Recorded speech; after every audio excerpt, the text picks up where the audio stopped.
All right, so we are on our still life practice for your visual journal.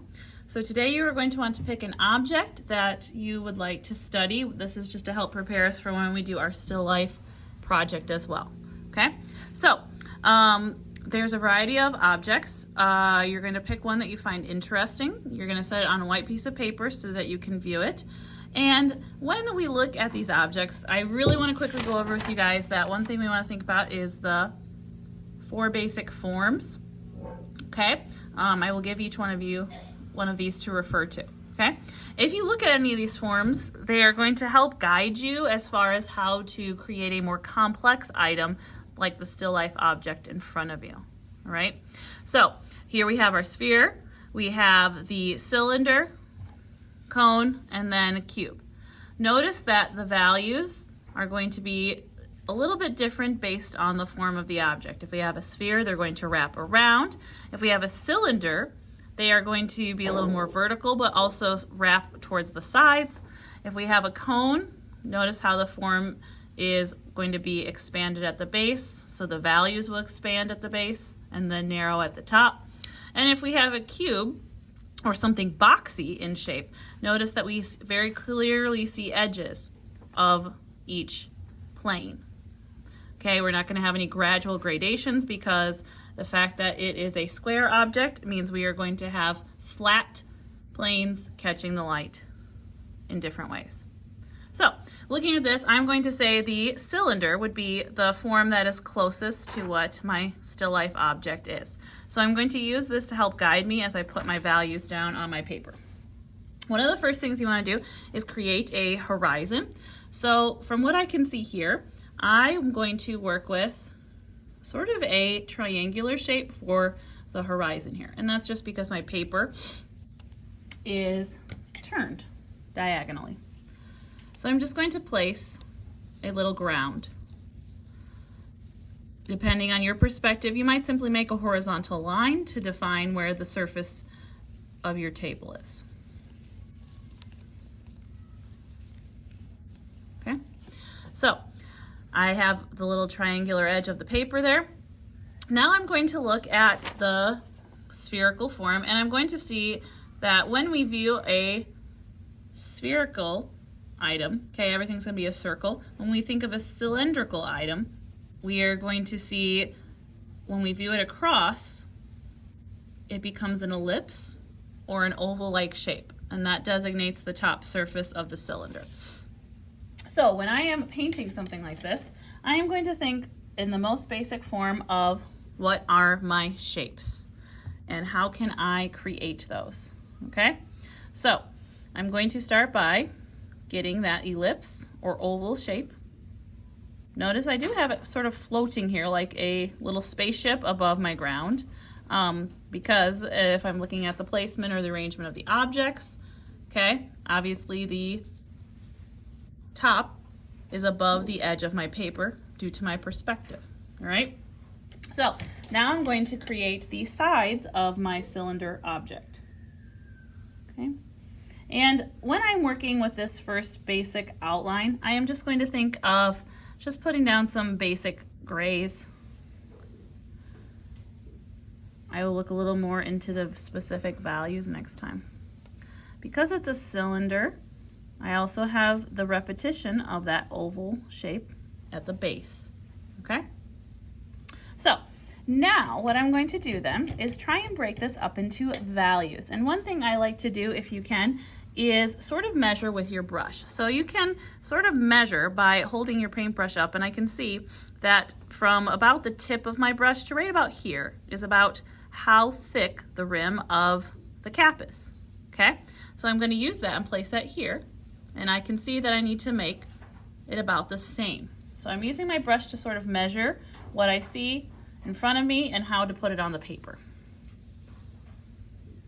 Depending on what item you have chosen, you know, you're gonna have to problem solve with what form is the best to use there, all right? So right now I am placing the rim of the little aluminum cap here, okay?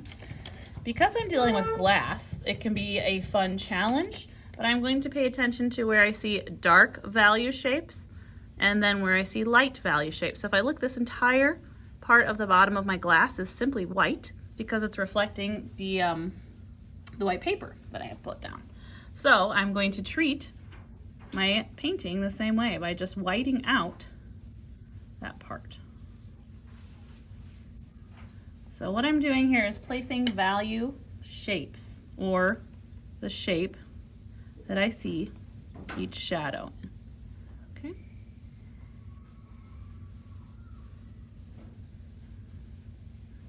Okay. So now, next thing I'm going to do is try and place that really dark value shape, which looks like it's a little bit of maybe the ground. Again, because I have the glass, I'm going to have a lot of reflection happening there. Okay. So there's this fun little piece of tile or something back there.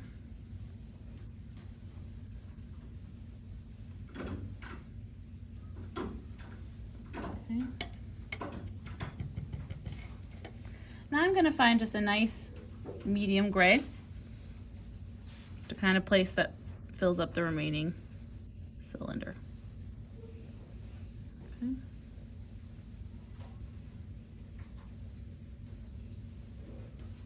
I'm just trying to make sure I smooth out my brush strokes as I place them down. Okay. All right, so starting to get the feeling of that reflective surface. Okay, so I'm going to look now and I'm going to place even a slightly darker gray along the edge of the cap there. And I'm just going to continue placing the values as close as I see them. And just remember that this is simply practice, and it's okay to decide you need to totally change it. I could always white out this entire shape if I really felt like I needed to. I'm going to place the little grooves in the glass using this kind of medium gray because it will pop out against the lighter grays I've placed. Okay, got a little bit on the other side there.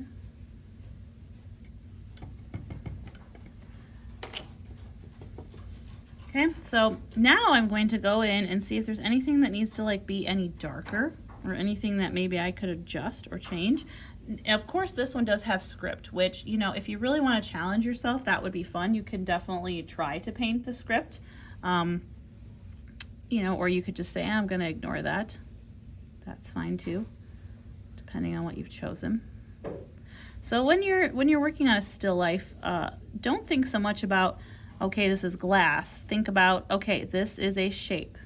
This is what kind of a shape, and what value is the shape? Is it a light shape with a light value? Is it a rectangular shape that maybe has a really dark value? And you're just going to paint what you see, not so much what you think you see. So I'm seeing some repetitive marks across the rim there. A little bit of the texture.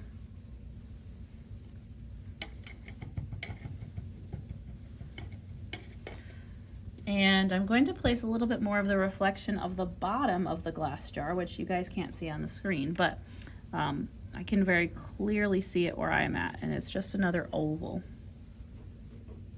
Okay, and then we have some interesting little marks down there.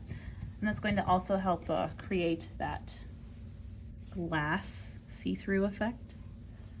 Okay, even adding a little bit of value to the ground. Pay attention to whether you have a cast shadow. In my example, which is hard for you guys to see at the moment, there is a slight cast shadow off to the right here. And even the cast shadow itself can have multiple values. It doesn't necessarily have to be just one value.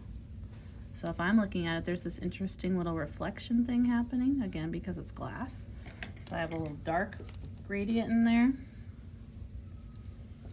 And then I have this really nice little highlight here because the light's sort of bouncing off of that white paper and reflected through the glass. Okay. So what I'm doing now, my last step that I like to usually do, and I might go back and even add more, is I like to place any highlights or things that I really see that are popping, and of course I'm going to use just the true white for that. You can also use that time to place anything that you think is really dark. Okay, there's some interesting highlights here right along these little indents. Okay. I probably am going to leave the background just plain white just for the simplicity here. There's some little highlights down here.